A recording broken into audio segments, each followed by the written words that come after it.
So this is probably a patient and a provider's worst nightmare, to get a patient who presents with what they diagnose as anxiety and end up having a catastrophic diagnosis, right? Arm tingling is not a very rare sight, and it could be from a variety of things. It could be carpal pedal spasms. When you breathe deeply or rapidly, you can cause essentially depolarization at the small muscle twitch fibers, and that can lead to tingling. Or it could be referred pain. If it's tingling in the left arm, is it a ACS workup? Is it really chest pain? It could be cervical in nature. If you have a cervical radiculopathy, do you have shooting pain and tingling down your bilateral arms? Or in this case, is it a brain tumor that is causing neuro changes based off compression of a tumor? Do they have significant electrolyte disturbances? Are they hypocalcemic? And when they have a blood pressure cuff on their arm, they get the telltale sign of tingling and contracture of their extremity.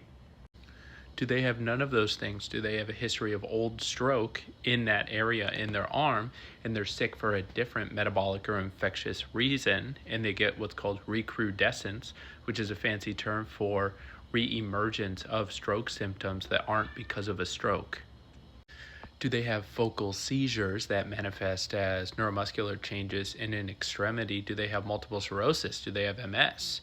And they have different, widely varied neurologic changes, vision changes, weakness, dysphagia, dysarthria, or arm weakness? Or is it just anxiety? Now, do I need to verbalize all of those things every time with every patient who comes with what could be anxiety? No, I don't think that's a practical ask. But that took me a total of 2 minutes just now to go through out loud a differential with you, and I do the same things with patients. And I, to the best of my ability, try to document that accordingly. So whenever you're met with, it's not feasible to have these conversations with patients, I just did with you.